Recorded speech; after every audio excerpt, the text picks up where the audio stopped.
Good morning, everyone.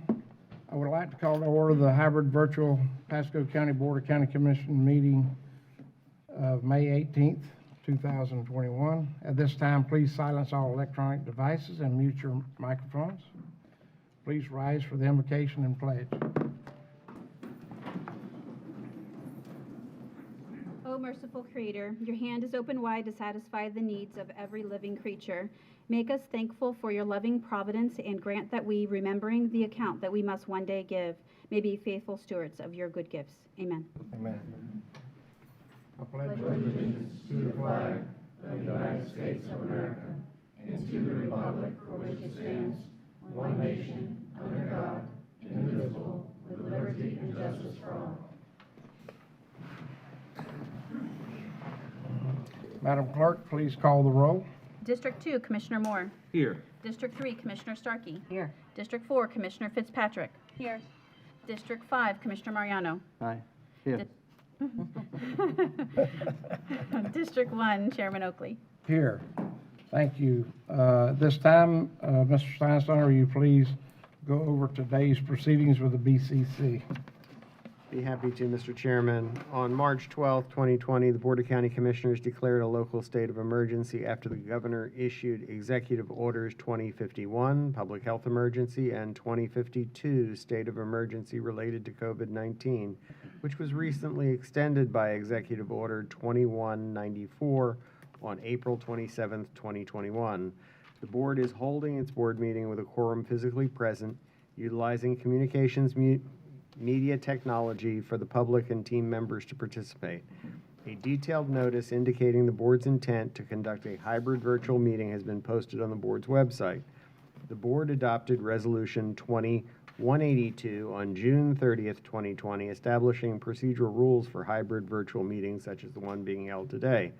However, Resolution 21176, adopted by the board on May 4th, 2021, opens the board chambers for attendance by the public with maximum capacity limits to allow social distancing. Okay. Thank you. Now is the time for public comment. Citizens are given an opportunity to comment on any item coming before the board during this session, or the board also takes public comment on items placed on a future board agenda or other business under their purview.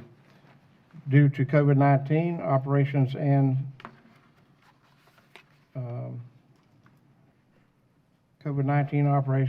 to safeguard the well-being and safety of our citizens and staff, today's public comment will be handled as follows. First, there will take public comment from those who are in person. This includes public comment kiosks if it is necessary due to the overflow of if someone shows up and prefers to speak at the kiosk and it hasn't closed yet. Next, we will take public comment from those who have pre-registered for WebEx link and are currently on queue. Finally, we will read into the record public comments, documents, PowerPoints, or videos that have been identified by the members of the public to be read out loud, played at the meeting, or received and filed. This new format does not waive the request that when you address the board, comments are not directed personally against a commissioner or team member, but rather directed at the issues.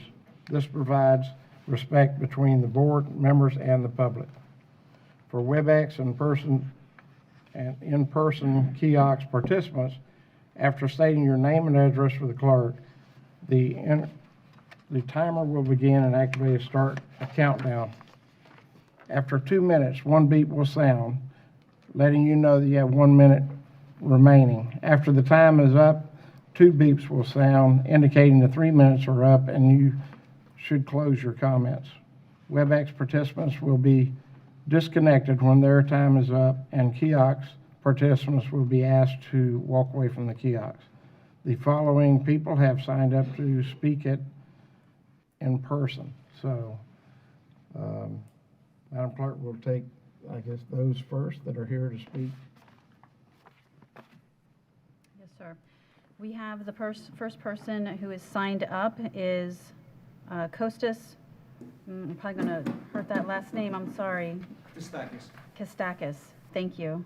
But everyone knows them as Costas. Kostas. Much easier. Thank you.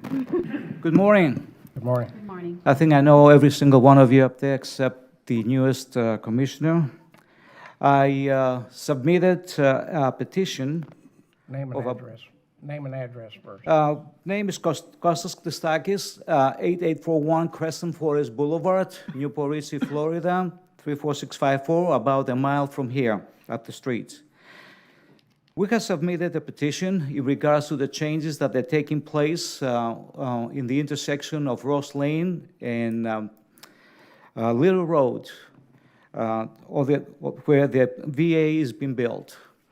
We have gone through about a year and a half of many challenges up there without anybody's knowledge of what was supposed to be happening. We have asked plenty of questions, and it doesn't seem like anybody knows what the master plan is in the area there. Unfortunately, about a week and a half ago, without anybody being notified, anybody knowing about it, we were blocked from having access to, Little Road.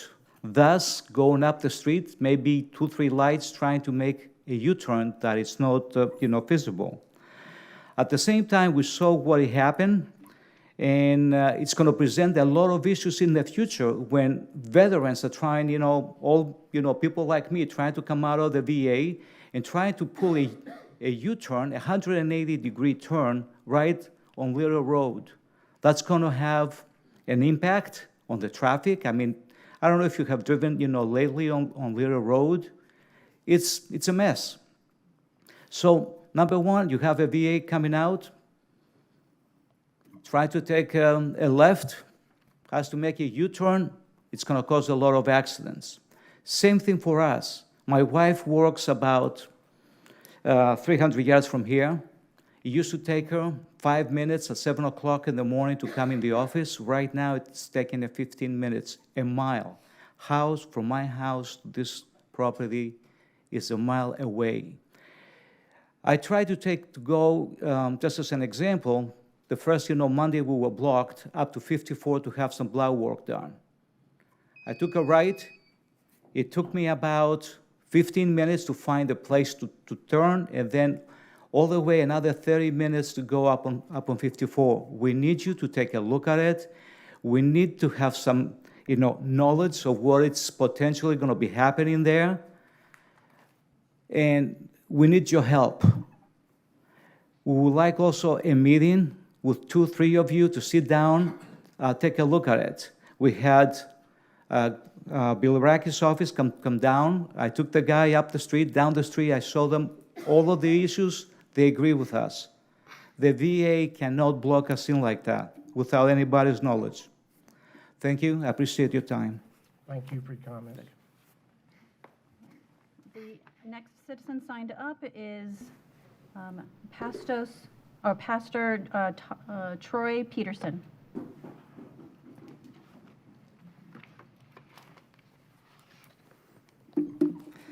Good morning, I'm Troy Peterson, 6827 Sandra Drive, Port Richey, Florida.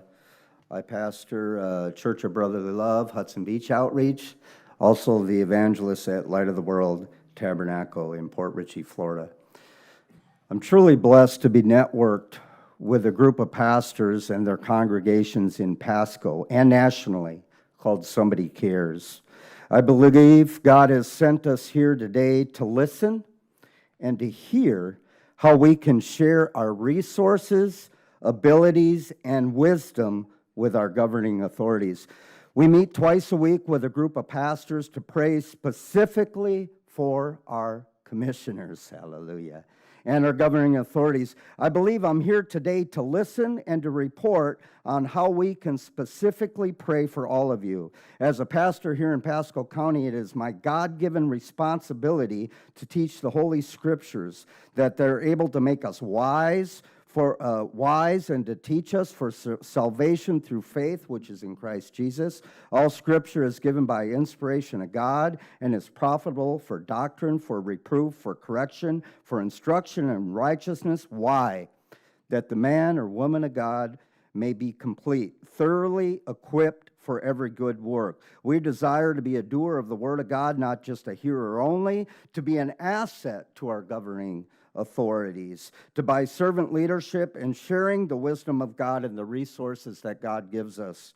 Many pastors in this region understand that it is our responsibility to teach our congregations to serve and obey our government. According to Titus 3:1, to remind them, that is our congregations, to remind them to be subject to rulers and authorities, to obey and to be ready for every good work, to speak evil of no one, to be peaceable, gentle, showing all humility to all men. This is a faithful saying, and these things God wants us to affirm constantly, that those who believe in God should be careful to maintain good works. These things are good and profitable to men. It is our reasonable service unto God and to our government to avoid foolish disputes, contentions, and strivings about the law, for they are unprofitable and useless. What we hear and what we learn here today, we will take to our prayer intercessors and pray with other pastors and leaders in our community. God will answer our prayers, and He will speak to us and open doors on how we can effectively serve with our congregations the needs and requests that our commissioners have. Thank you for your time. Thank you. The next person signed up is Kevin Broadus.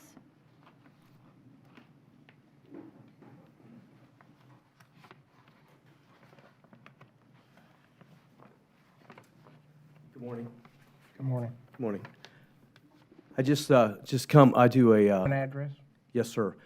First name is Kevin, last name, sorry, sir.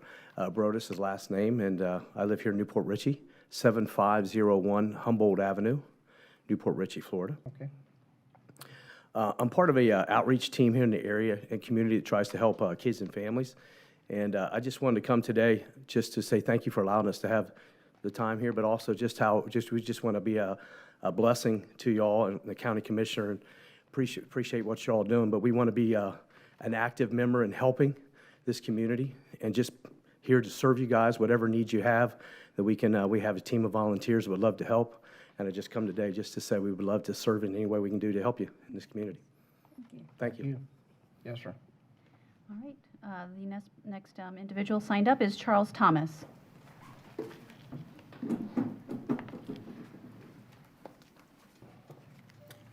Charles Thomas, 14609 Old Dixie Highway, Hudson, Florida.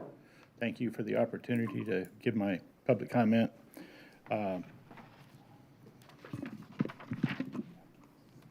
I've had a vacation rental in Hudson since 2015, and I've been paying my state and local taxes ever since. The other day, I got trolled by somebody on the internet that turned me in on some ordinance violation. And what that involves is when you get turned in, then you have to get 51% of the people in your subdivision to sign a notarized letter, which means you gotta go around with a notary to get their approval for your vacation rental. And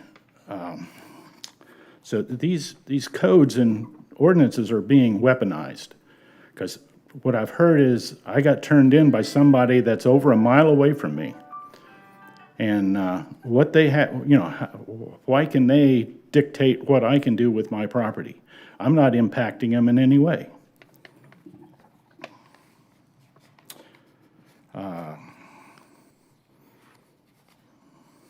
And if I don't cease operations, I got a 30-day notice that I'll get a $500 a day fine. So this is not something to just overreach. Here are some of the vacation rentals in Hudson. There's over 180. So I'm just one of a bunch. And vacation rentals, they offer a great opportunity for the community. I've had guests from Sweden, England, Ireland, Germany, and they haven't been able to come because of COVID, but, as soon as they can, they'll be booking again.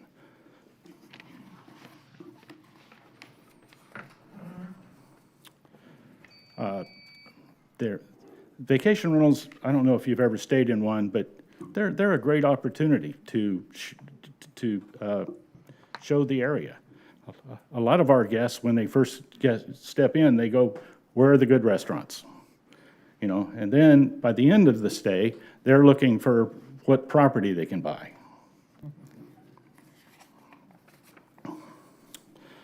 And, vacation rentals are well-maintained.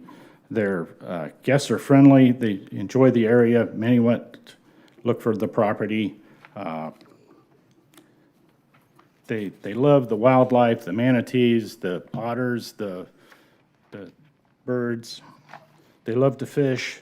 They're here to relax and deprogram and to get away. And, here's one subdivision. Some of the subdivisions, the largest I found had 317 properties. That's a lot of people to get notarized letters from. Thank you for your comment, sir. Thank you. All right. The next person signed up is William Pettit.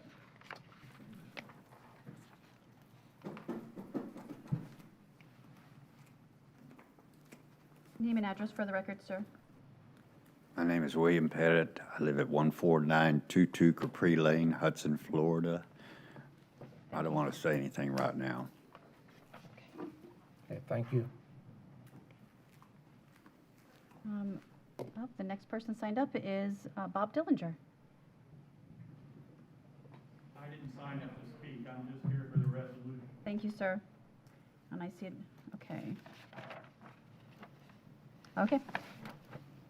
The next person signed up is Daniel Grisso, or Grisso.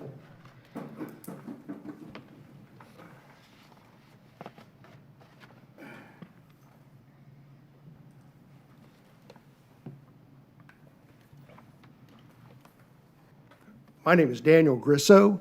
I live at 9927 San Mateo Way, Port Richey, Florida, 34668. What I wanted to talk to you about today was a hazard, a danger.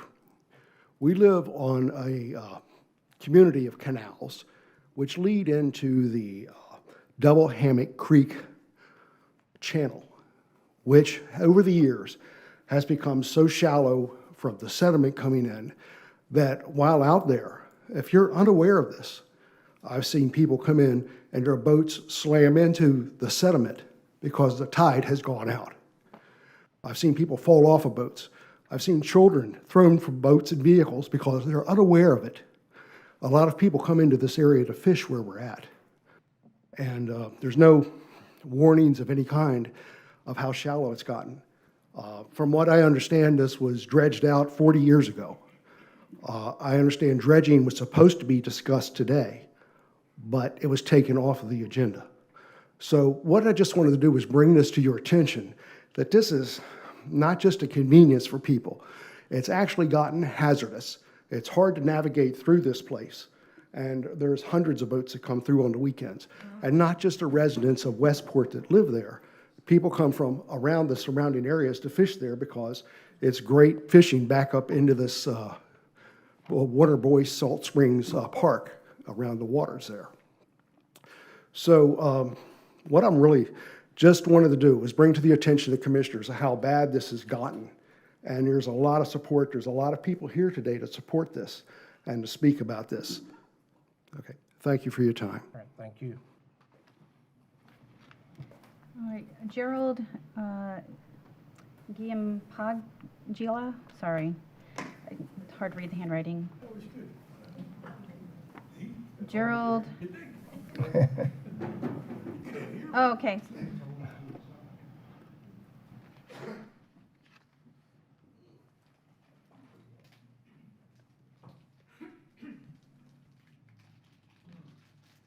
Name and address for the record, sir. Hi, good morning. My name is Gerald A. Gimpaglia.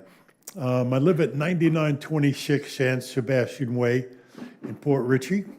I'm here also to support any help we can get to have the canals dredged out.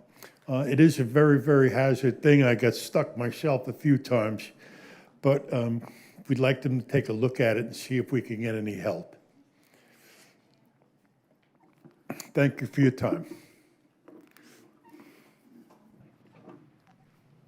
Thank you for your comments.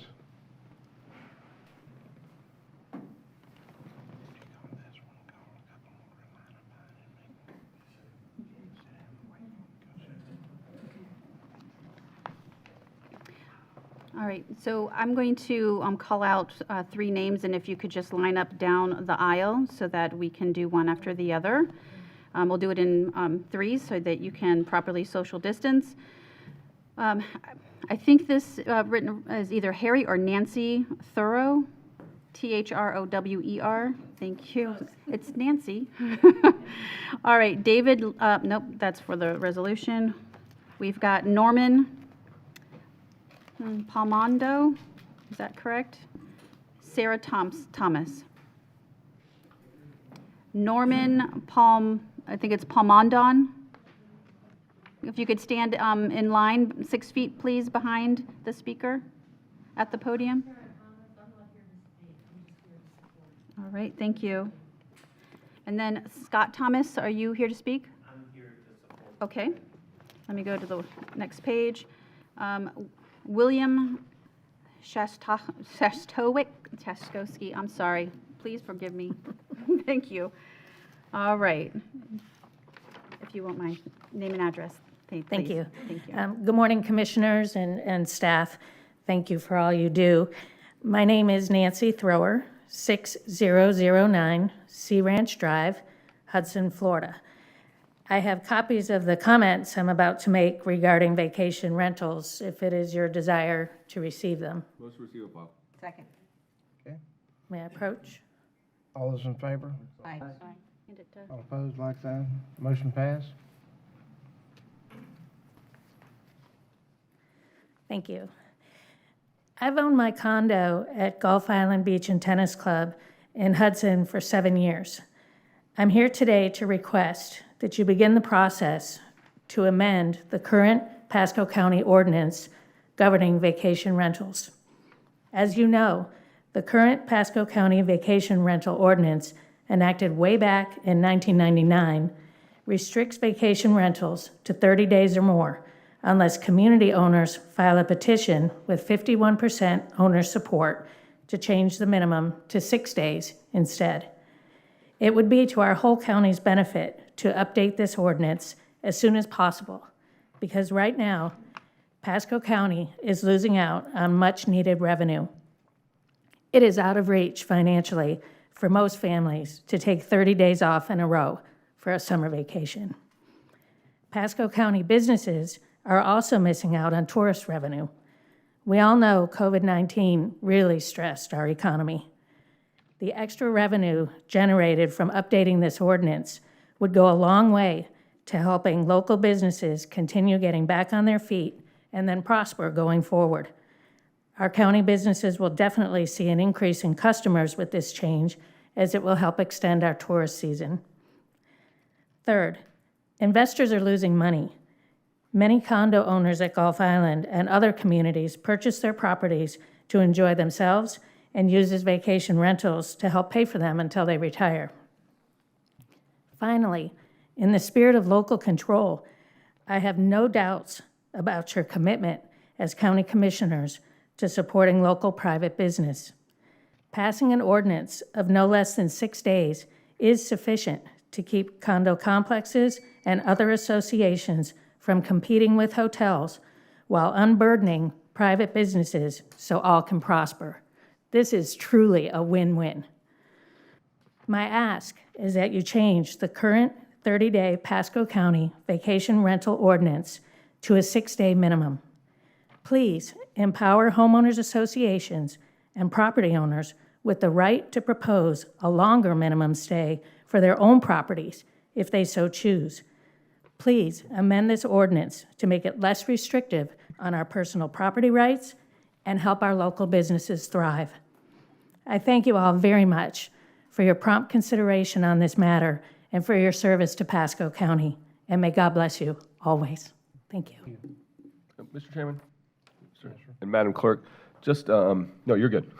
I just got a message as a reminder, because of the limited capacity, and there's people waiting in the lobby to speak. They ask that if everybody, after they speak, if they could just go ahead and go out this door and go back to the lobby so they can let the next person inside to speak. Okay. Yeah, I just got that note, because I think that was the policy that we enacted, it just, we aren't doing it now, so. Thank you, Commissioner. Okay. You can continue to listen in the lobby if you Yeah, want. if you're still going to speak, stay here, but they just want to let the other people in to speak. Okay. Yes, sir, you can come forward.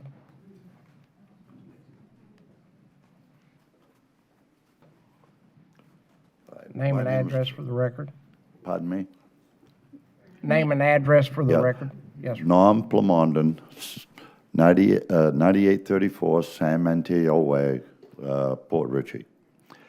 I'm here basically to support on the dredging of the Double Hammock Canal. It has become a hazard. The markers are falling down.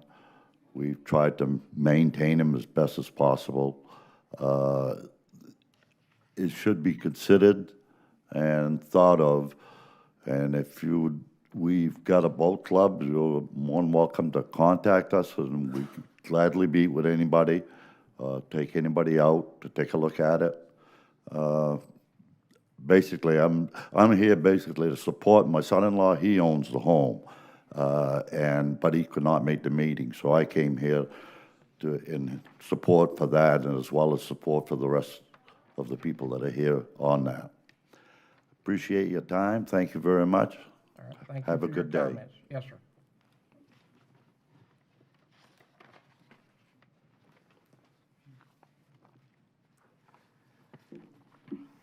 My name is William Shostowski Jr. I live at 6320 Spoonbill Drive in Newport Richey, which is in the Sea Forest area.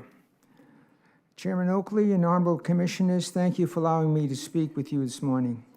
You know better than I that west of State Route 19 is a major asset that supports our being a vibrant place, a residential asset that generates premium tax revenue from home and landowners. This is possible because of the access to the Gulf and all of its recreational opportunities made possible by residential canals. We have all read stories in local newspapers about the valuable yet affordable waterfront property existing in Pasco County. All of our canal communities contribute an economic benefit to the county. Currently, Gulf Landings Association canals are not included in the permitting discussion. It is my understanding that the original decision to exclude Gulf Landings occurred when we were accidentally removed when the Woodlands declined to participate. Canals and Gulf Landings support the county's economic base. Canals and Gulf Landings support the county's long-term plan. Canals and Gulf Landings support the county's recreational activities. Canals and Gulf Landings allow the county to levy premium taxes on homes located on them. And finally, canals and Gulf Landings allow the county to be a true destination location. It makes good tax policy, good economic sense, good common sense, and good political sense to add as an amendment and to approve in the Phase 2 permitting schedule the inclusion of all canals and waterways in the Sea Forest area, which includes those of the Gulf Landings Association. I urge you to make this amendment. Finally, I wish on a personal note to thank you for allowing me to participate 3 years ago in the Pasco Citizens Academy. I learned a lot about Pasco County, the least of which is that a vibrant community needs involved citizens. See what you created? Thank you, and God bless you for all that you do for Pasco County. Thank you for your comments. All right, the next person signed up is Jade Archibald. I'm sorry, I can't hear you. They said they're just attending. Okay. Well, are they staying in the room? Would you like, Mr. Chair, would you like for her to view the proceedings in the lobby, or she said that she doesn't want to speak? Oh, she doesn't want to speak? Correct. Okay. So I'm asking the board, the people that are speaking, I think this is for people that are speaking, right? Yeah. So we'll have to go to the lobby. Or how many people are left in the Is he lobby? here for the petition? I don't believe so. I mean, the resolution? Ms. Archibald, are you here for the resolution? Okay, she's not. What's the board's pleasure? Do you still have a list? I do. I feel she needs to move to the lobby. What do you guys think? How many people are left in the lobby that need to come in? 1, 2, 3, 4, 5, 6, 7, 8, 9, 10, 11, 12, 13, 14, 15, 16, 17, 18, 19, 20. I have 21 You left. got 21 that's going to left speak? that's signed They up. to I have no speak. idea if they're speaking or not, but they're signed up on the list. Let's make a decision. I feel they should move to the lobby, and so the people who are going to speak can come in. Does anyone agree? Well, we gotta hear these, we got policy that 20 we right set here up. signed up. You got 20 here that's got to sign up and move out so they can come in. I know, I think this person who doesn't want to speak needs to move. Oh, yeah. Y'all speak up. In the lobby, are all 21 in here, or, Yeah, 21 are in here. so do we have anyone else? Is anybody in the left out lobby? in the lobby that would like to speak? Do we know? No one else is in the lobby, then? Okay. Oh, I see what you're saying. Okay. Then she can stay. I want to figure the people who spoke. Okay. No more, okay. All right, so the next person signed up, I have Ann Corona. And then the next person after her is Mrs. Chuckus and Mr. Chuckus. They need to line up. I don't have a first name on them. They're not here.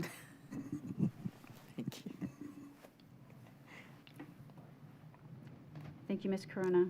If you'd like to Are we go ahead ready? and state your name and address for the Okay. record. Thank you. Good morning, Ann Corona, 7615 Tanglewood Drive, Newport Richey, Florida. Good morning, Commissioners. I want to also extend to you a thank you for your courtesy in meeting with myself and residents of Tanglewood East. I'm here actually today to speak more about the explosive growth in Pasco County, specifically the trend toward massive multifamily development, which has accelerated in the past year. I consider this to be exponential growth posing an existential threat, a threat concerned with or involving human existence in this county. Of course, I cannot overlook the impending threat looming over my community, Tanglewood East, where I have lived on nearly 4 acres for 4 decades. The looming disaster of 4 four-story structures between 2 rural residential neighborhoods, literally blocking the sun, producing constant mechanical noises, numerous garbage dumpsters drawing rodents, the noise of up to 1,000 residents, and years of construction vehicles, as well as the tearing up of our roads, will be intolerable. Setting aside that particular issue, allow me to address the effect on the county of these multifamily projects.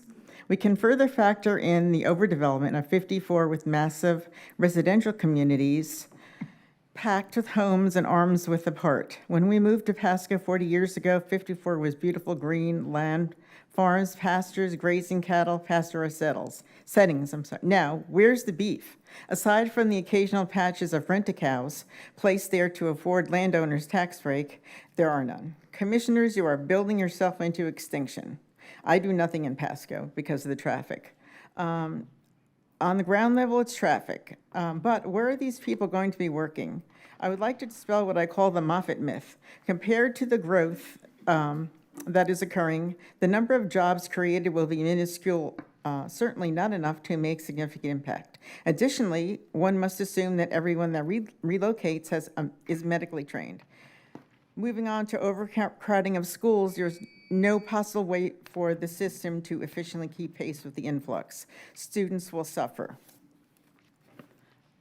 Addressing the overburdening of government services, the Sheriff's Office, Sheriff Naco has repeatedly voiced his concerns about the continued construction of mass projects. The citizens will suffer due to increased response time. Why would anyone want to visit or move to an area that looks exactly like where they are trying to get away from? We constantly preach about our tourist appeal. I'm reinforcing the fact that with this exponential growth of multifamily apartments, you are building yourself into extinction, as the Northeast has done. As Commissioner Moore said, we have to sit back and see what impact these, I'm paraphrasing, multifamily apartments are going to have, because we can't just think about today.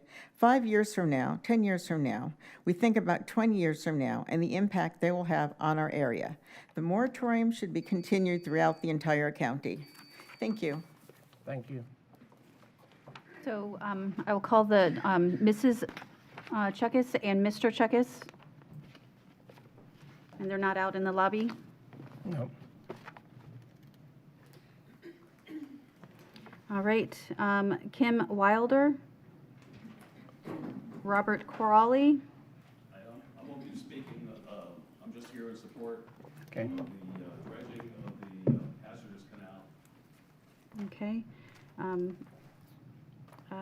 I think it's Miriam. I can't read the handwriting. Hager-Rump.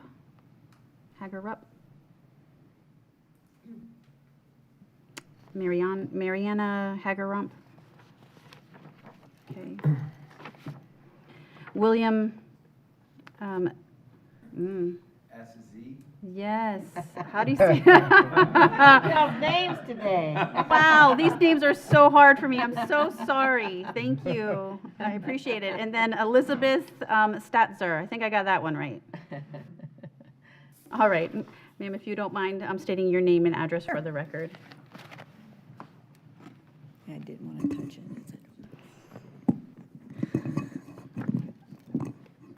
That's okay. Good morning. My name is Kim Wilder, and I live at 9828 San Mateo Way in Port Richey.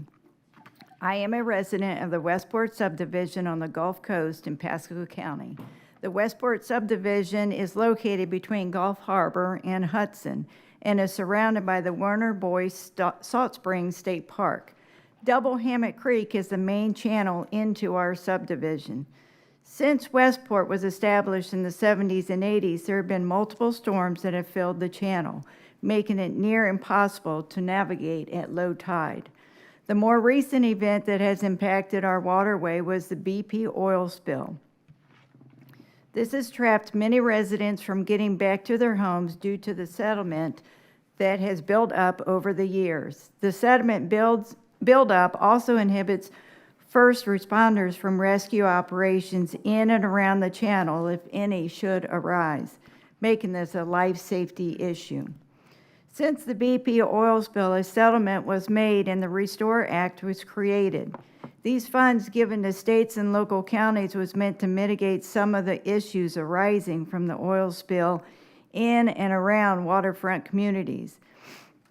I do applaud the Commission for taking action and developing a plan for dredging operations. However, I feel the funds should be divided equally amongst all waterfront communities and not just the affluent neighborhoods. The Westport residents are all taxpayers and would like to see a plan that includes our waterways being cleared. We would like this for our safety and to be able to enjoy the boating lifestyle that we all moved to Westport for. Again, my name is Kim Wilder from the Westport subdivision, and thank you for your time. Thank you.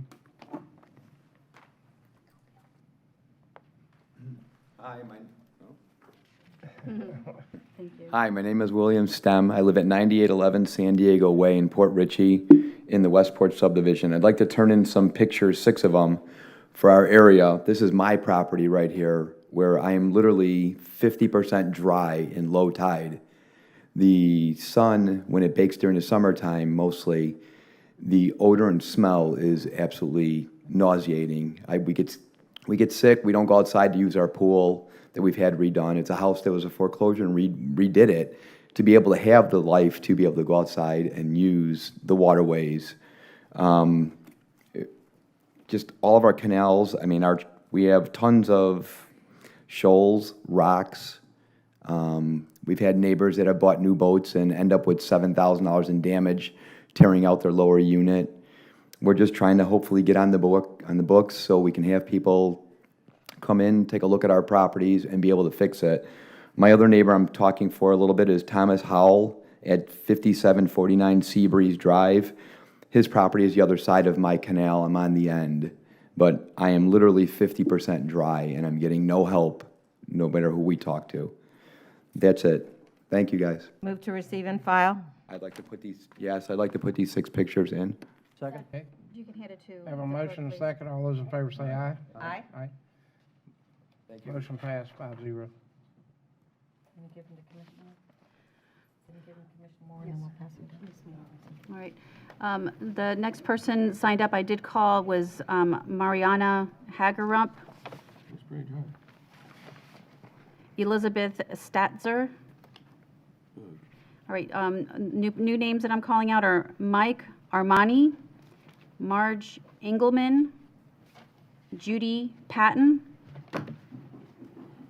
And so no one, Mike Armani, Marge Engelman. All right, Ms. Patton, if you don't mind, if you state your name and address for the record. Hi, my name is Marge Engelman. I am at 6025 Barefoot Court in Newport Richey. I am here to talk about the dredging. I am going to presume that the amendment be amended to include Goff landings. I'm going to assume that this was an oversight when the amendment was written, that we were not excluded on purpose. It is important for all our waterways, just for the marine life and for the constant flow of water for flooding, that we be included in this dredging. And I know you took it off the table today because you're looking for funding, but as commissioners, I would hope that you're looking at the bigger picture and looking at the whole area and what we can do to improve our marine life. That's it. Just please include Goff landings. Thank you. Thank you. All right, I previously called Mike Armani, Marge Engelman. Still don't see them. The next names are Michael Patton, Missy, is it Hanny? David Howell. Thank you. Hi, I'm Michael Patton, and I'm at 9919 San Diego Way, Port Richey. We moved to Florida permanently about 1.5 years ago. We bought this house because of the view, and it's a beautiful view. And we find out we can't get out on the water half the time because the water is so low and it's so dirty, it stinks, it really does. All I want as a taxpayer is to get some help, get some support, and clean out our canals and clean our way out so we don't have to worry about getting stuck. And I hear it all the time, and it upsets me unbelievably. I'm paying money. People are coming here paying money. Taxes are being paid. We're getting nothing out of it. That's how I feel. And I'm getting emotional about it, and I'm sorry. But that's all I have to say. Thank you. All right, thank you. Yes, ma'am. Approach.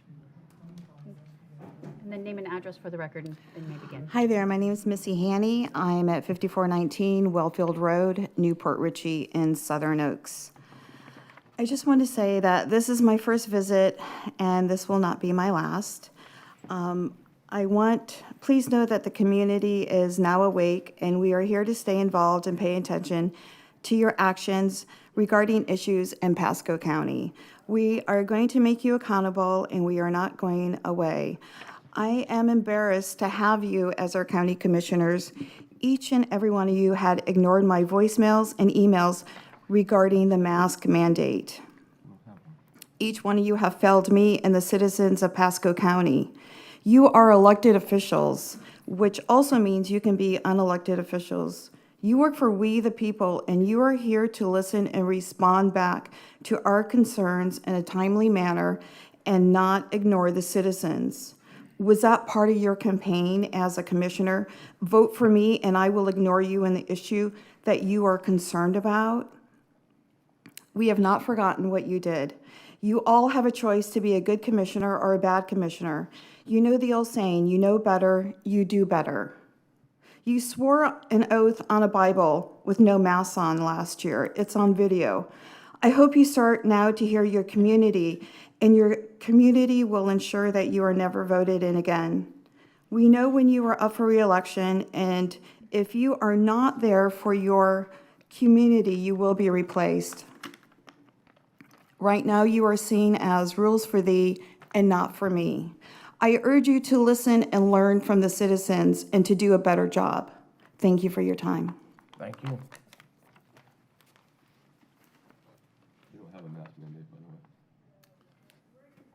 Yes, my name is David Hollowell. I'm over on 9837 Tradewinds Drive, Port Richey, Westport community. I'm just following up, and I don't want to repeat what everybody else has said, but I've been here for 10 years, and my real reason for it is I know that Pasco has a problem getting the water across Little Road, 19, and that was one of the issues of opening the canals, trying to get the canals open in order for that water to flow out, not just to dredge our canal for us, but it's also for the flooding purposes, because that water comes across, can't get across, we get a tide, we're stuck in the middle of it.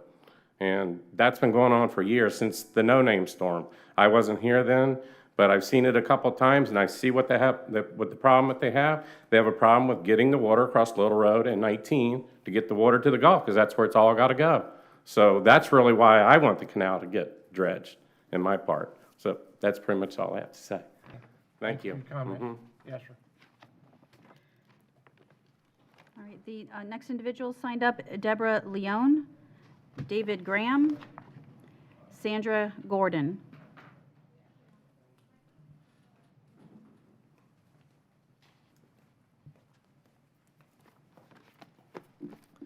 Good morning, and thank you for allowing us to speak today. My name is Deborah Leone, 4630 Dewey Drive, Newport Richey, Florida, and I live in the Gulf Harbors Woodlands neighborhood. So currently, Gulf Harbors Woodlands is in the process of attempting to dredge 2 canals that were not part of the overall Pasco plan. We actually sent a presentation in, including the letter and drainage maps for both our neighborhood and Gulf Landings. There's been discussion incorporating part of our canals in the countywide dredge plan, and I also understand there was talk of possibility excluding non-exempt areas from the plan. So back in 2019, some members of our association met with Commissioner Mariano and some county employees, and to kind of discuss where we might go with dredging. Following that meeting, the association researched the cost for doing its own dredging, as it preferred not to be part of an MSBU with all the additional administrative costs that go along with an MSBU. As a result, we passed a budget line item in 2020 for $100,000. We spent $13,000, had a hydrological survey done of all of the canals that affect Gulf Harbors Woodlands. Some of them are shared canals with Gulf Landings. In no way did we ask or expect the county commission to not include Gulf Landings. It was just we wanted to know what to expect should we have to reserve money to dredge our own canals. Nothing against the commissioner or the county, but we've seen a lot of studies and no dredging. And what happens is in 2009, we did a very small dredge, actually on a shared canal, and it did alleviate some of that problem, but that problem is back, and it's 10 years later. And the more shallow it gets, the more of a collection point, so there will be a point in time very shortly that Gulf Landings, Sea Forest, and the Woodlands probably won't be able to use that portion of the canal to get out, and that's the main area to get out. So actually, we have requested funds from the county. Our cost right now to do 2 canals that are not part of the plan is $170,000. We have $85,000 of that. We've asked the county commission to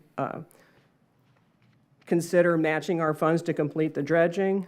We've looked at stormwater funds, restore funds, funds that may be used to add us to the plan, any discretionary funds you may have. If you look at the maps, you'll see there's a direct correlation between drainage and where we have the problem areas in our canals. So we're asking also to look forward to mitigating future stormwater discharge contamination. Thank you. Thank you.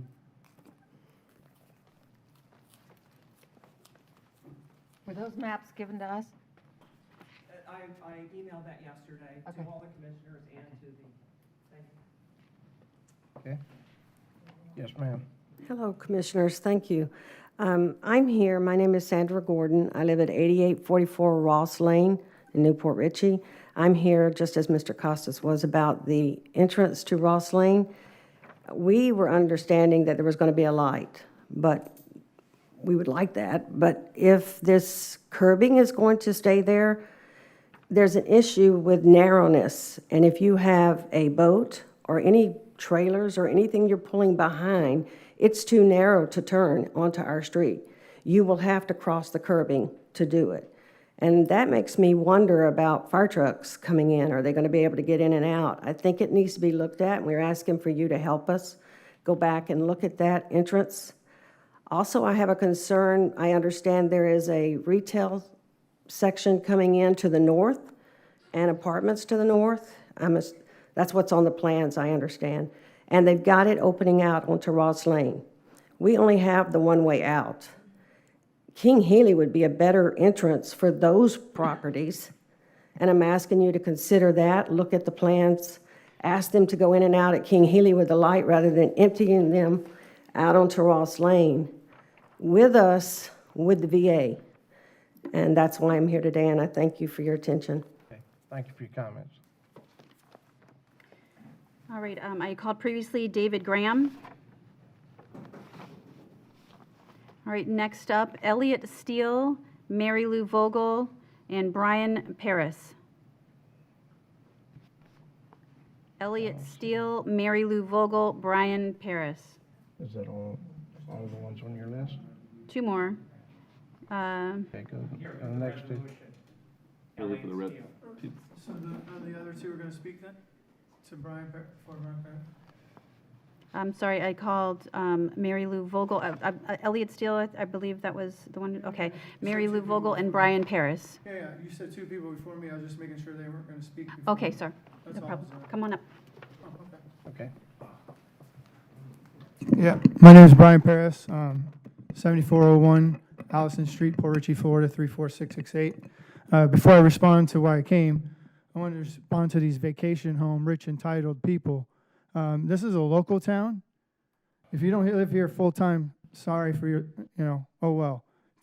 No one's begging you guys to be here. You guys have been pushing locals out for a long time. There's a lot of locals that are born and raised here that can't even find a home. So just because you have a little second home or third home, whatever you have, oh well, boo-hoo. Anyway, but now to we the people of the Constitutional Republic who I've been talking to for a little while, a lot of them are very upset the way you guys have governed, not just you guys in general, but yeah, yes, definitely some of you guys, obviously locally, but just the way the elected officials have treated we the people of the Constitutional Republic during this China virus lockdown and all this China virus stuff. A lot of people are woke. They're assembling, and they plan on either voting you out or assembling peacefully through the Constitution of the United States to remove whoever has been governing against the Constitution. And also, to the police, I respect, I always pray for our police, our sheriffs, but some of them been acting unconstitutionally. I've even hit up the sheriff's office to speak about this, and they don't want to respond.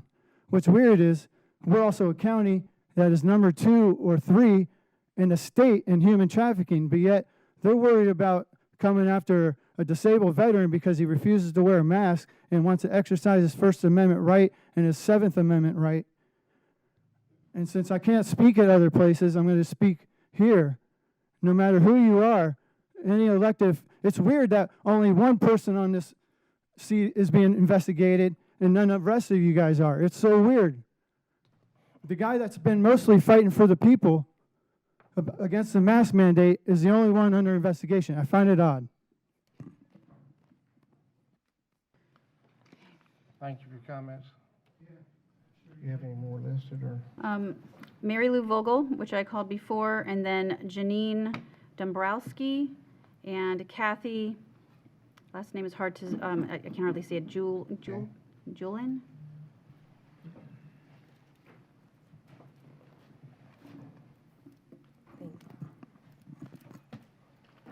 Hi, my name is Janine Dombrowski, but you all know that. My address is 2926 Wainwright Court, Newport Richey 34656. Pay attention to the United States.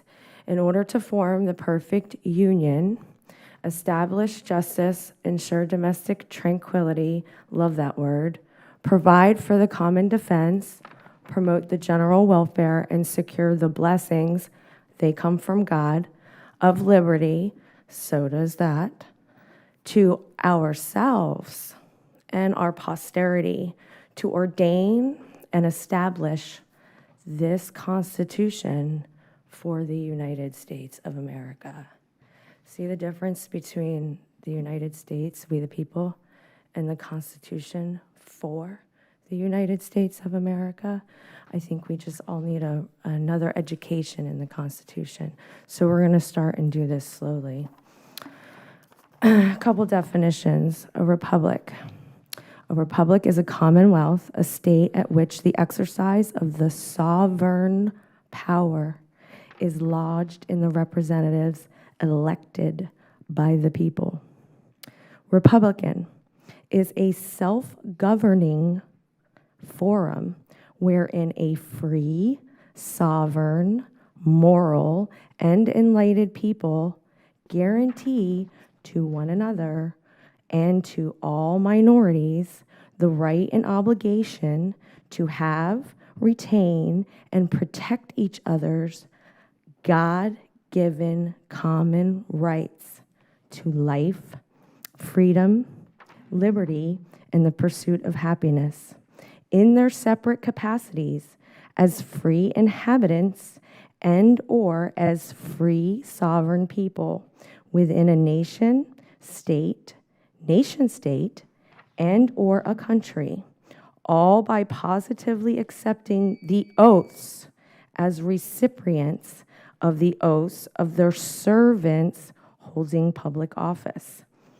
Now, democracy, to possess, to govern, a form of government in which the supreme power is lodged in the hands of the people collectively or in which the people exercise the powers of legislation. I just want to make clear, like, what is a Republican and what is a Democrat? You all claim to be Republicans, so you really need to sit on these words because, yes, we will be holding you accountable. Also, the mass litter problem, something needs to be done. We want to know what's being done, what the costs are going to be. It's not good for our environment. It's not good for the waterways that everybody likes to talk about today. It's not good for the animals that are in there. They're laden with chemicals. It's being absorbed into our soils. So we just want to know what's being done there. I'm really grateful, though, that you have the in-person meetings. This it makes us all very happy. But I also can't leave here today without discussing also the building on 54 and how many people really are upset about it. I know my time is up. Okay. And the focus should be, yes, on the dredging, where we live in town off of 19. Okay. There's a lot of low-income housing. Thank you for your comments. I will be back. Thank you. Thank you. Now, if anyone else is in the room that didn't get signed up, please come to the podium, and the others that want to speak today, line up behind her. Thank you. Hi, my name is Kathy Julian, and you have my address on record. I was told that we didn't have Your to name I did provide call it. was the last one on the list. I just Yeah. couldn't read the last name. You know what? I understand. Nobody ever gets my name right, which seems very simple. Well, no, but- it's simple. I just, now I can see it, but before I couldn't. Thank you. I was planning to come and talk about the fact that you didn't let us on the meeting, because that's what I read online, but I see you've resolved that issue, so good job.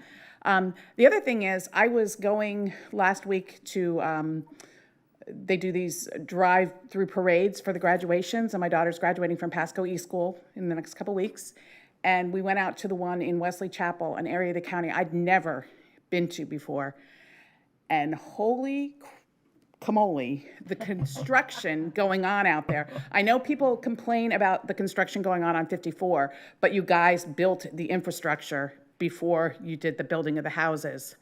That area out there in Wesley Chapel, oh my gosh, I live off of Moon Lake Road, and the road that accesses that looks like Moon Lake Road. And I know what we went through with Moon Lake Road when they built all the houses out there, which is a very small subset of what's being built out in Wesley Chapel from the looks of it.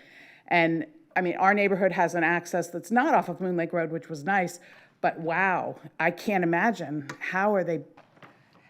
why are they building all these houses without the structure? There's no, I mean, maybe there's roads I didn't see, but I didn't see them on the Google Maps either. So that's scary to me. And like I said, I'm not against additional construction. Obviously, people have property rights. They have the right to do what they want to do with their thing. But 54 should be the model for new construction, not what's going on out in Wesley Chapel. Thank you for your time. Have a great day. Thank you for your comments. So is there anyone left that would like to speak? I see no one coming forward. Is anyone at the kiosks?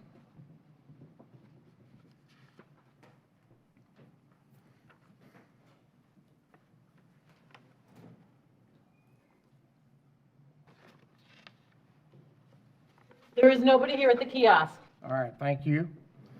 Now we'll go to WebEx. Do we have anyone online? No, sir. One of the individuals that had pre-signed up was present Oh, okay. and spoke. All right, so we'll go to email. Okay. How many emails do we have today? I don't know exactly. We have a lot. So I have duplicate emails that I'd like to go through first, if that's okay, where it was the same verbatim was written on each of the emails, so I can go through and do the name and address on each of those and then read the statement from them. And then we have other emails that are all different. Okay. Okay. All right. Okay. So I'm going to go through and do the names and address of those that submitted an email, and it was the same. Okay. We have Andrew and Lisa Villacana.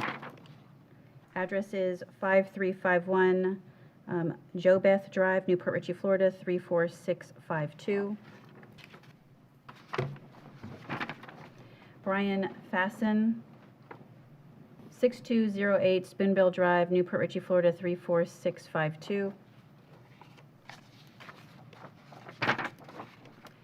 Joanna Thurkill, and address is 6311 Garland Court, Newport Richey, Florida 34652. Let me do the name first. Vincent Azu, A-Z-Z-U-E. Address is 6325 Garland Court, Newport Richey, Florida 34652. And we have Andrew and Lisa Villacana at 5352 Joe Beth Drive, Newport Richey, Florida 34652. We have James and Lisa Mancuso, and their address is 4324 Sand Dollar Court, Newport Richey, Florida 34652. Todd Heff, President, Coast Life Housing Lifestyle Additions at 6212 Spoonbill Drive, Newport Richey, Florida 34652. We have Christopher Hayden, 5567 Sea Forest Drive, Newport Richey, Florida 34652. Mark and Tina Emerson,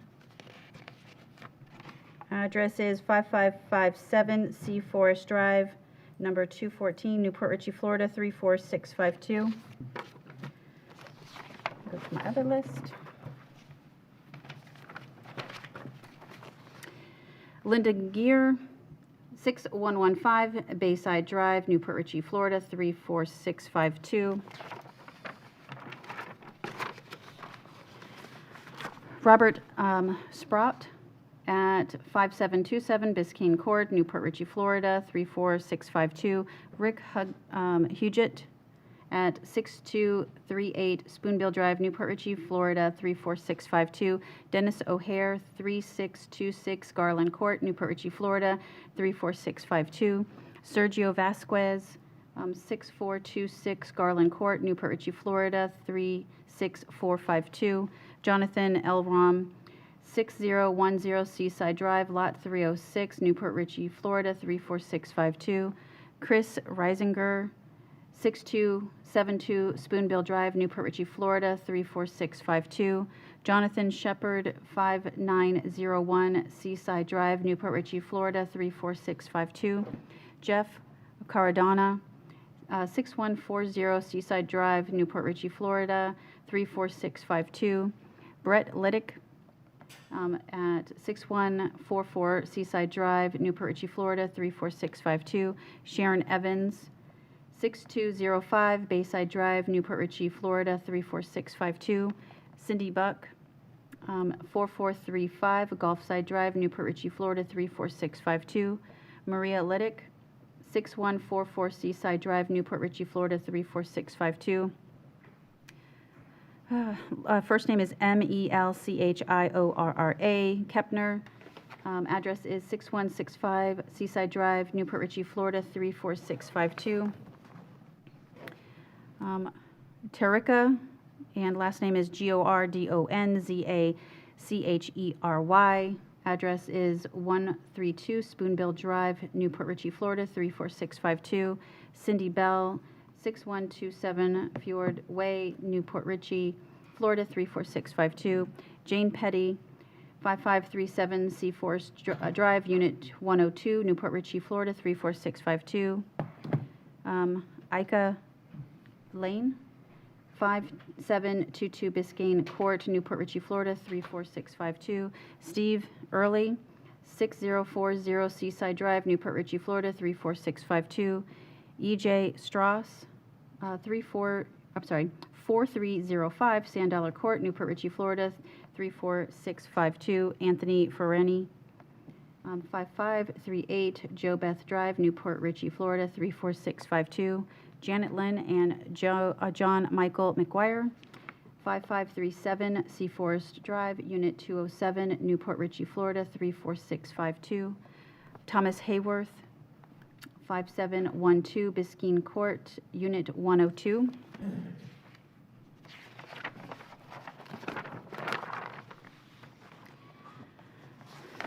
My apologies on the last one I just read. He actually sent in a separate letter I'll be reading shortly. All right, next one is Lori Taylor, 5727 Biscayne Court, 109, Newport Richey, Florida, 34652. Joseph Nifo, 5727 Biscayne Court, Unit 205, Newport Richey, Florida, 34652. Lorena, Lellewellyn, 4340 Siegel Drive, Newport Richey, Florida, 34652. Irene Anderson, 6145 Seaside Drive, Newport Richey, Florida, 34652. Stacy LaFrance, 6221 Fjord Way, Newport Richey, Florida, 34652. Andrew Papa Michael, 4331 Sand Dollar Court, Newport Richey, Florida, 34652. Martin, Feorero, 4708 Genmar Way, Newport Richey, Florida, 34652. James Hayden, 5946 Seaside Drive, Newport Richey, Florida, 34652. Dennis Gruden, 4314 Sand Dollar Court, Newport Richey, Florida, 34652. Michael Kubala, 5631. Mike Cabela sent a letter in? Kubala, Kubala. Let me enunciate that better. 5631 Joe Beth Drive, Newport Richey, Florida, 34652. Michael Bouquet, 5631 Joe Beth Drive, Newport Richey, Florida, 34652. Jim and Deborah Toth, 6312 Spoonbill Drive, Newport Richey, Florida, 34652. Thomas Bell, 6127 Fjord Way, Newport Richey, Florida, 34652. Fred Gruden, 4314 Sand Dollar Court, Newport Richey, Florida, 34652. Jennifer Adam Metzke, ADAMCZEWSKI, 6140 Bayside Drive, Newport Richey, Florida, 34652. Scott Penland, 4334 Sanddollar Court, Newport Richey, Florida 34652. J.W. and Beth Bailey, 5727 Biscayne Court, 106 Mariners Way. Anthony Justice, 5419 Joe Beth Drive, Newport Richey, Florida 34652. Les, and then the last name is EXZABE, 5537 Seaforest Drive, Newport Richey, Florida 34652. Beth Hinton, 6110 Bayside Drive, Newport Richey, Florida 34652. Colleen Wilson, 5722 Biscayne Court, Unit 103, Newport Richey, Florida 34652. Thomas Collins, 5722 Biscayne Court, Unit 103, Newport Richey, Florida 34652. Ronald and Kelly Bates, 6005 Bayway Court, Newport Richey, Florida 34652. Amy Holliday, 6239 Fjord Way, Newport Richey, Florida 34652. Robin Martin, 4431 Gulfside Drive, Newport Richey, Florida 34652. Steve Crothers, Mary Crothers was in person and got to speak. 5585 Joe Beth Drive, Newport Richey, Florida 34652. Richard Fogg, 4320 Siegel Drive, Newport Richey, Florida 34652. All right, so those are the duplicate emails, and I will read their statement.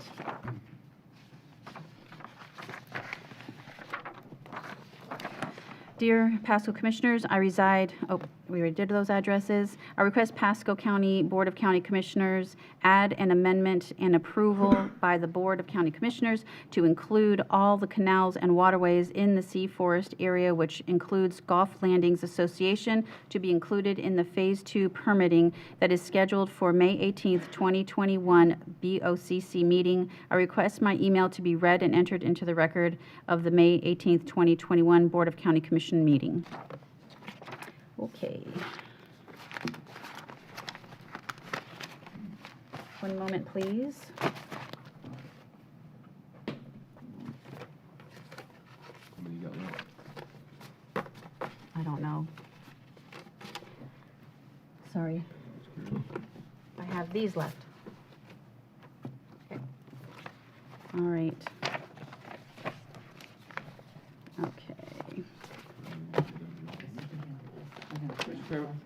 Yes, sir. Sorry. And this, this is just a, sorry, let me sit down.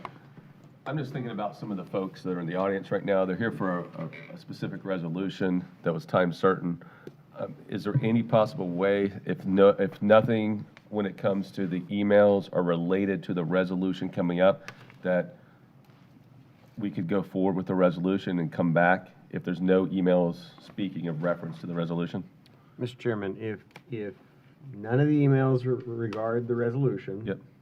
In fact, if none of the emails regard things that are currently on your consent agenda, you can move forward with that and then take public comment at any point in the day that you wish to. So if you want to get done with your morning agenda and then come back to public comment, so long as the public comment is not addressing your consent agenda or the resolution, you can do. Right, and we don't have dredging on our agenda today. The only reason I say that, obviously, it's the chairman's discretion, is because we do have some people waiting that have been waiting for a long time for the specific resolution. And then we can come back to it if that's okay with everybody. I would love to see them be able to move forward and Okay, not have to wait any longer. We'll pause with public comment at this time for reading of the emails. We'll come back to them at a later time. Our time is running away from us this morning. It's 11:29. So this time, we'll move to the resolution. Okay. If anyone is here for David Bruce Lambert II, please, with the Coochie River Electric Cooperative, please come forward. Okay. Including I'll Mr. begin Lambert. Summer Blevins, at the office of Congressman Gus Bilirakis, and my address 18831 Olmus Street, Lutz, Florida 33558. I am just here to acknowledge the hard work and dedication of David Lambert and his countless contributions to our community, and to leave an extension of remarks that have been entered into the official congressional record on his behalf. So I can leave this here for him when he comes up to get your resolution, if that's okay. Nice. Thank you. Thank you. Congratulations. Okay. Well, David, come forward. Where's David? Mr. Lambert, would you mind stepping forward? There he is. Thank you. I will go ahead and read the resolution.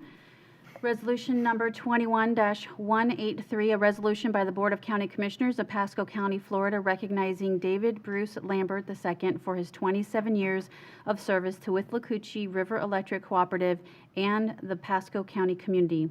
Whereas David Bruce Lambert II started his career with Withlacoochee River Electric Cooperative, WREC, 27 years ago as a meter reader, and since then has dedicated his career to Withlacoochee as a lineman, journeyman, and he now oversees 5 departments: manager, member and community relations, government affairs, purchasing, safety, and human resources. And whereas David's professional career has him working closely with local, state, and federal elected officials, fostering the goals and objectives of Withlacoochee's commitment to its members throughout its 5-county service territory, and the community at large, overseeing Withlacoochee's Operation Roundup, Education Foundation, and CARES Board.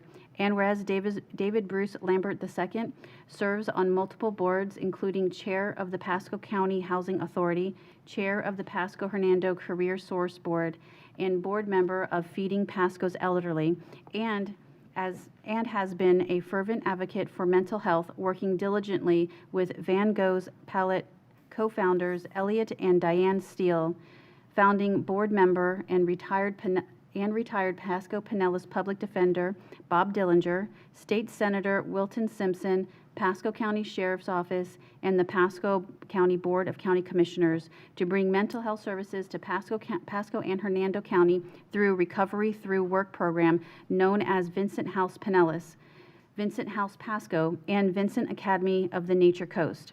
And whereas Vincent House of Pasco County, in partnership with Pasco County Community Development, received the National Community Development Association 2021 Audrey Nelson Community Achievement Award for showing exemplary and innovative use of community development block grant funds to address the need of low and moderate income families, homes, and neighborhoods. And whereas David continues to bring awareness, support, grants, and donations to open up and expand Vincent House Pasco and Vincent Academy of the Nature Coast. And whereas David serves as president of Van Gogh's Palette, offering Pinellas, Pasco, and Hernando counties much-needed services to those living with mental illness, and along with Withlacoochee CEO Mr. Billy Brown and Withlacoochee staff, is instrumental in providing mental health services throughout the Tampa Bay region. And whereas Vincent House Pasco joins Vincent House Hernando and Pinellas in delivering hope, providing individuals with mental illness the opportunity to rebuild their lives, increase self-worth, and become productive citizens. And whereas May is nationally recognized as Mental Health Awareness Month, and David continues to be an advocate for those with mental illness to remove the stigma of mental illness, and whereas Mr. David Lambert is a silent but humble warrior for the people of Pasco County, now therefore be it resolved by the Board of County Commissioners of Pasco County, Florida, that said board hereby recognizes David Bruce Lambert II for his 27 years of service to Withlacoochee River Electric Cooperative and the Pasco County community, done and resolved with a quorum present and voting this 18th day of May 2021. Move for approval. Second. A motion and a second. All those in favor say aye. Aye. Motion passed 5-0. Welcome, David.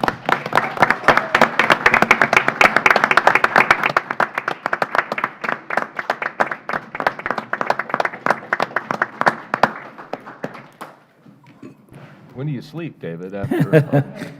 Well, Does this mean you're retiring or are you staying with us? no, I'm not retiring at all. Okay. That's a vicious rumor. I'm hoping to stay another 20 years if the members will have me and the board. I just want to say thank you, and I'm very humbled by this proclamation. And a lot of credit goes to a lot of people who really have stepped up and done a lot of things, not just me. No one does anything by themselves, and you all were instrumental in bringing Vincent House to Pasco, and your leadership was unbelievable. When we came knocking at the door to community development, Kathy Pearson, Commissioner Mariano, our county administrator, Dan Biles, and asked for help to bring it here, Senator Simpson, you didn't leave no one's stone unturned, and for that, you're going to save thousands of lives. Mental health is a big issue within our communities and nationally, and we certainly need to focus on that a lot more. You know, I'm just greatly appreciative and humbled. I'm humbled that Bob and Diane and Elliot Steele, Bob Dillinger, allowed me to come to Vincent House, and thankful for my wife and family who has helped me through this entire process, and my 2 daughters that are here today. And more importantly, the board at Withlacoochee Electric and our CEO, Mr. Brown, who have been just invested in our community. So with that, I'm very humbled, and I'm grateful for all the members of Vincent House. You know, they prove to me every day that even though you have a disability, mental illness or something, you can lead a full and productive life given the tools and resources if you have them. And that's just dedication to our community and dedication to those. So thank you very much. I greatly appreciate it. Very humbled. Thank you. I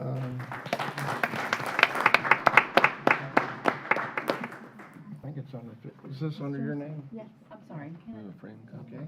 Yes, you may speak, yes. Okay. I would like to, I would like to say thank you to Mr. David Lambert. He was one of the very first citizens, well, one of the first citizens that I have met, and I was honored to meet with him. And I was also honored to be able to attend the Vincent House open house. So thank you. It's so important that we have services for mental health services, and it is a growing concern. This Tampa Bay area is one of the highest for overdoses. Not just, the average is higher than not just Florida, but it's higher than the United States as a whole. So it's very important that we have the services to help our citizens. So thank you very much. You're welcome. Thank you, Commissioner. Would you all like to go down and take a picture? Absolutely. And did I mention your chair Career Source? Yes, ma'am. No, you Yeah. didn't. I don't think it did, but yeah, and Dave also is a wonderful chair for Career Source. It's been a real pleasure working there with you. Thank you.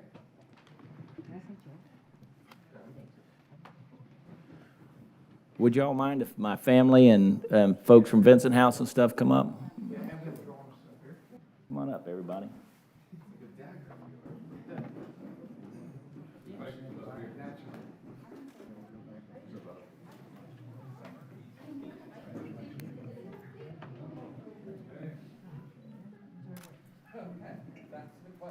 You got more coming. Come on up.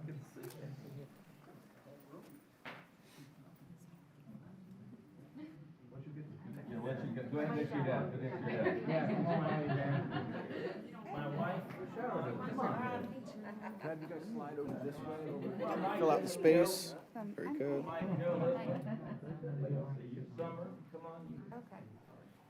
You're gonna use the wide angle. Panoramic lens, right? Everybody scrunch in just a little bit. Very good. I can kind of see over the heads right here. Hold on 1 second, just a couple here.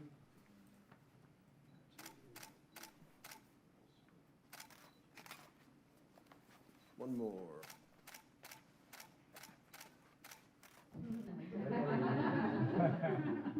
Yeah, I said one more. A couple more there. Excellent, we got it.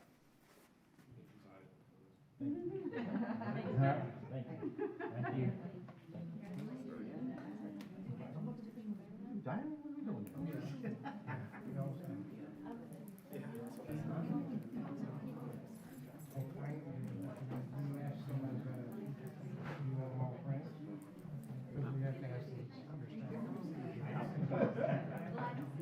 Or you can do it for if you want to. You can go buy the office and hard work.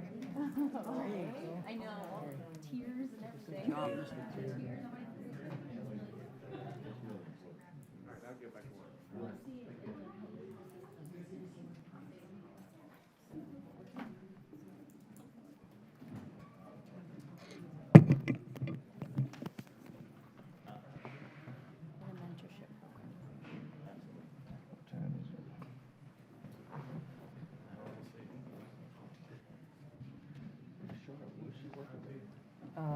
Nikki Freed.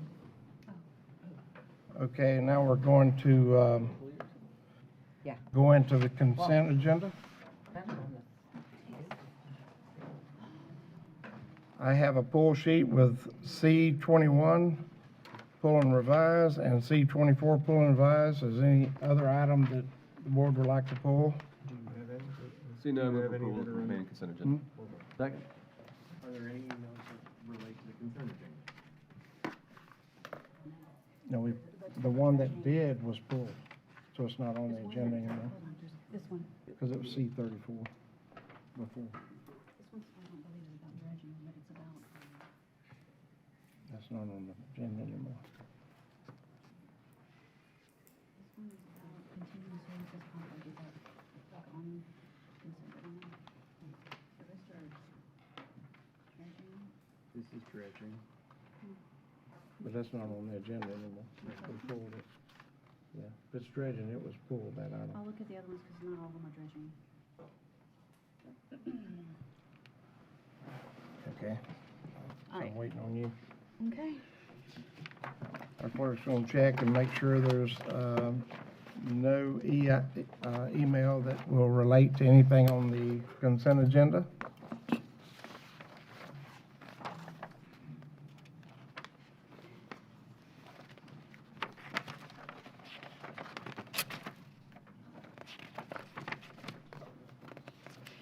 I have, the only thing left I have are 3 on vacation rentals. Vacation rentals is not on today's agenda either. Okay. The rest are identified as dredging. And that was taken off. Now, there are a couple that have been handed to me that aren't on the list, so I'll review them if you want to go forward with consent, and then I'll let you know. I think you can take action on the consent agenda. Okay, so we'll move forward. What's the pleasure on the balance of the items not pulled? You have a motion and a second. Already in a second. Okay, I got a motion and a second. All those in favor say aye. Aye. All opposed, like sign. Motion passed 5-0. First item is C21. Good morning, Commissioners. Andrew Baxter, Facilities Management Director. C21 is to correct a Scrivener's error. This is for the award of the Hugh Embry Library. It was found that the construction bond backup information had the wrong total cost amount.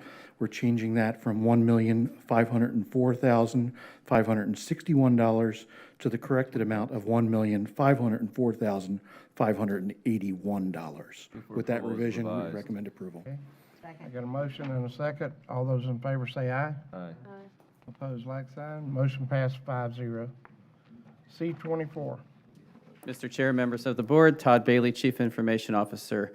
A C24 item is a memo. The memo amount was correct. The detail sheet for the wastewater fund, there was a Scrivener's error from $1,900 that was transposed. That was supposed to be $1,960, so it's a $60 error under the fiscal impact cost revenue statement. Okay. Second. Got a motion and a second. All those in favor say aye. Aye. Aye. Mr. Chairman. All opposed, like sign. Motion passed 5-0. Chairman. Yes, sir. Question for County Attorney's Office. Huh? Is there anything in our ordinance or by statute that staff wouldn't have to bring back a revision when it's less than a certain amount of money? I mean, this is, just think about time, $20, $63. It still has to come in front of the board for a revision? It's that the agenda item was in error is why. Yeah, I mean, I know, but I'm just saying with $20, I didn't know if there was a certain amount of. No, they're just correcting it, and it has to come, I would think. Just curious, just thinking about, since it's just a Attorney small opinion. dollar amount. Okay. With that, we'll go, With the photos. This one with the photos. Sorry. we'll go back to, we have 15 minutes before the lunch break. We'll go back to emails I checked the ones that were not on the list, but they were submitted timely. They were all about dredging, and one is in regards to P64 for this afternoon. And then the one for this afternoon needs to be read this afternoon. Yeah, those for this Correct. afternoon will be read this afternoon. And now we need to read those that are for this morning, try to, I don't know if you can finish it up in 15 minutes, but do your best, so. Okay. Okay? Okay, let's see.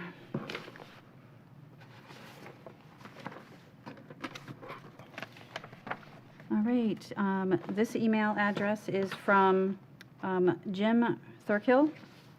I reside at 6311 Garland Court, Newport Richey, Florida, 34652. I respectfully request the Board of County Commissioners to add an amendment to approve Phase 2 permitting scheduled for the 5/18/21 BCC meeting, the inclusion of all canals and waterways in the Sea Forest area, which include those of the Gulf Landings Association.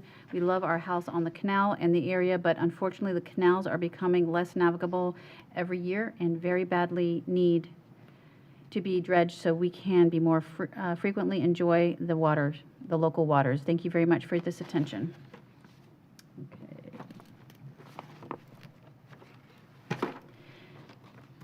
Next email is from Jeffrey and Joanne, Kazista, residing at 6029 Bayway Court, Newport Richey, Florida. I want our email read into the record during the May 18th BCC meeting or whatever the date the agenda item is heard.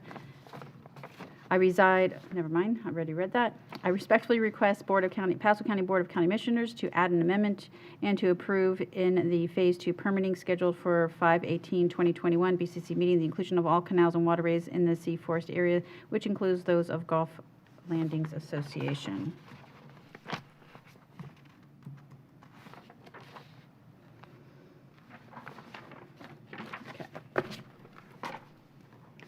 Next email is from Lawrence Paul, MD, 5431 Joe Beth Drive, Newport Richey, Florida, 34652.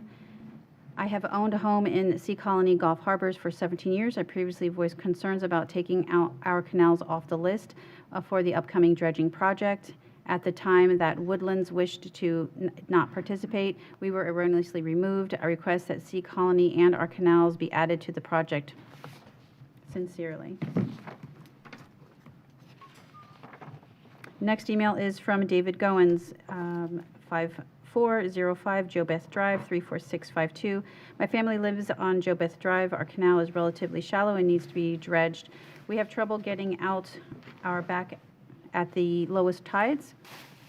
We would love to see this happen for our canal and the rest of Sea Forest. Best regards. Samir, A.R., and I'm going to spell the last name, Kaddouri, Jr., P.A. Address is 3220 West Cypress Street, Tampa, Florida, 34607. I want this email read into the record during the May 18th BCC meeting or whatever the date the agenda item is to be heard in support of expanding this project to include the inclusion of all canals and waterways in the Sea Forest area, which includes those of the Gulf Landings Association. It is my understanding that the workers would likely have to pass through the canals we would like to get included in the scope of the work just to access the original targeted area. It makes the most sense to work on the items we are suggesting to better manage the waterways as well as make it a wonderful opportunity for use by the residents. Finally, I doubt that this would significantly increase cost as at some point the work of the Sea Forest area canals would be needed. If we don't do it now, it would mean another mobilization charge and ultimately more costs. Thank you very much. Next email is from Leslie Stella, 4341 Seagull Drive, Newport Richey, Florida, 34652. For the ongoing usability of the canals, I want this email read into the record during the May 18th BCC meeting or whenever the date the agenda item is heard. For the ongoing usability of the canals in Gulf Landings, I request they be included in the dredging plans. It was through and oversight that they were omitted, and as an homeowner, using canals for saltwater access is important to me, both for my family, both for my personal use as well as for the eventual resale value whenever that should occur. Next email is from Robert Sprott.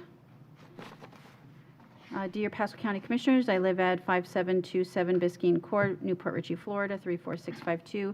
There are 60-plus residents in my condominium community. I respectfully request the Board of County Commissioners to add as an amendment and to approve in the Phase 2 permitting scheduled for the 5/18/2021 BCC meeting the inclusion of all canals and waterways in the Sea Forest area, which include those of the Gulf Landings Association. This highly affects hundreds of boaters in this area. This needs to be done in order for our community to continue to be the ideal beach community it has become. Next email is from James and Gina Drake. Dear Board of County Commissioners, we own property at the Sea Forest area of Gulf Landings Community, 5722 Biscayne Court, Unit 101. As you know, this is a unique neighborhood with saltwater canals giving homeowners boating access to the Gulf of Mexico. Many of these canals are owned by Pasco County, and maintaining these canals are essential for upholding the property values and, in turn, the tax base for Pasco County. Accordingly, we are asking that all canals and waterways in the Sea Forest area, including the Gulf Landings Association, be included in your Phase 2 permitting agenda item that is currently scheduled for May 18, 2021. Additionally, we request that the letter be read into the meeting and included in the board record. Thank you.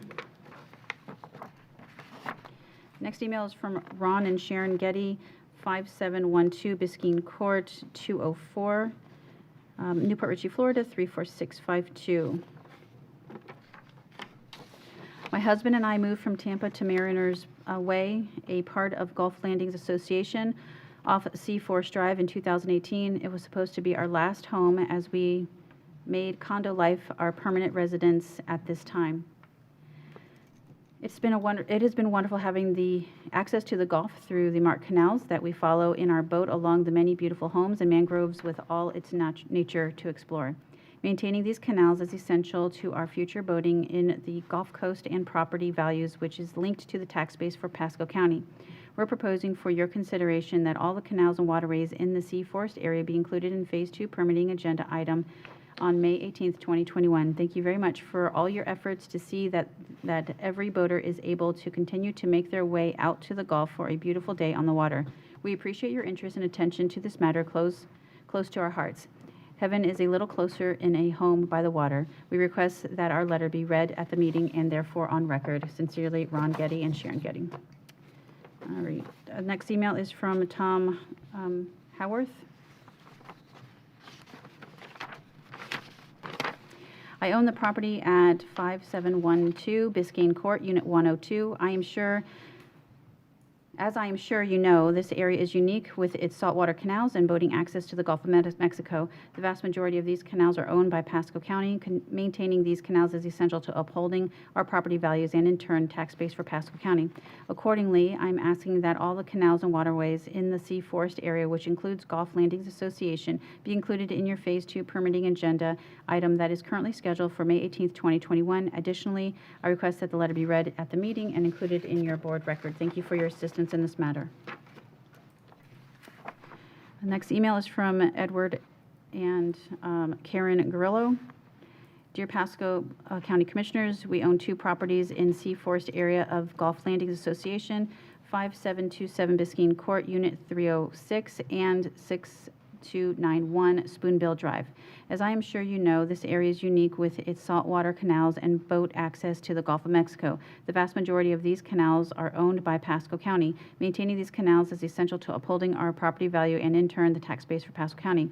Accordingly, we are asking that all of the canals and waterways in the Sea Forest area, which includes the Gulf Landings Association, be included in your Phase 2 permitting agenda item that is currently scheduled for May 18th, 2021. Additionally, we request that this letter be read at the meeting and included in your board record.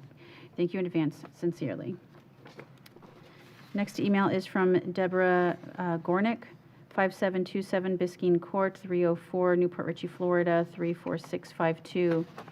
I live in Gulf Landings. I have a deeded boat slip that may become worthless in the near future. The canals leading to Mariners Way are very shallow in some spots. Most of the time, it's difficult to get in and out, but at low tide, impossible. I know over time it's just going to get worse if nothing is done. Water access is what brought me to West Pasco County. Property values have increased in the last 2 years. Unfortunately, if we lose our water access, property values will decrease and there will be no draw for new residents. As you know, property values and taxes go hand in hand, so that it would be a win-win for Pasco County to maintain the canals by dredging. I request Pasco County Board of County Commissioners add an amendment and approval by the Board of County Commissioners to include all the canals and waterways in the Seaforth area, which includes Gulf Landings Association, to be included in the Phase 2 permitting that is scheduled for the May 18, 2021 BOCC meeting. I request my email to be read and entered into record of the May 18, 2021 Board of County Commissioners meeting. Thank you in advance for your consideration.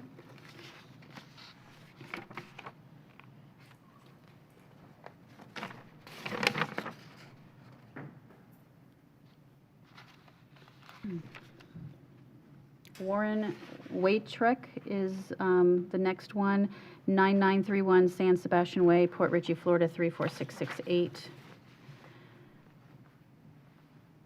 I want this email read into the record during the May 18th BOCC meeting or whatever the date the agenda item is heard. My name is Warren Waitrek. Wait a minute.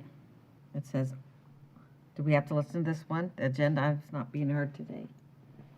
Yes, you have to listen You'll to have to it's listen public to- comment. I said you Yeah. didn't have to listen to things before you took action on your consent agenda. Okay, it just but it's sounds like still- he wanted it on the day it's being heard. All right. Well, it came early, so. He's not here to say one way or the other. Go ahead and finish reading it. I want to express the concerns of many of the citizens of my community and I have about the canal. We find ourselves in desperate need of dredging, not only for the water quality, but most of all, safety. I feel everyone here knows someone or has been stuck themselves in the canal during low tide, no matter the model of boat they have. My neighbor had to spend almost 24 hours stuck in the mud at the inlet of the canal until the water was deep enough for him to limp his way home. He could not even get out. We could not even get out to him to deliver water or food.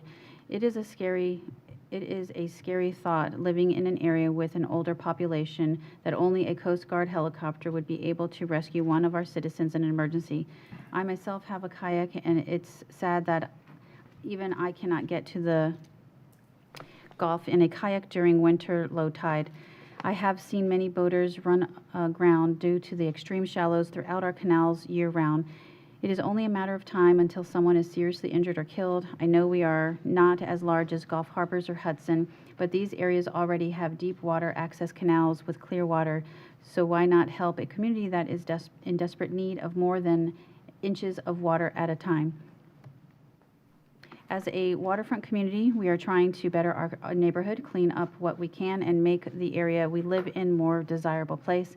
It would take one boat ride through the canal of our community and planners to see the unquestionable need of dredging to assist not only in our community efforts to create a more desirable place to live, but to create a safer waterway for everyone.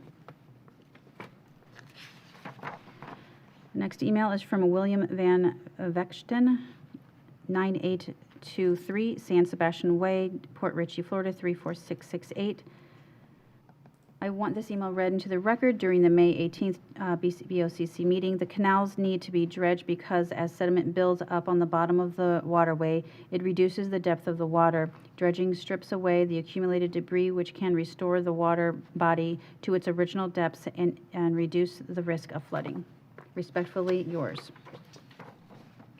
Next email is from Susan Moskowitz, 9827 San Sebastian Way, Port Richey, Florida, 34668. The canals need to be dredged in order to maintain the health, recreational enjoyment. It is beneficial to the environment and to the quality of the canal. Thank you.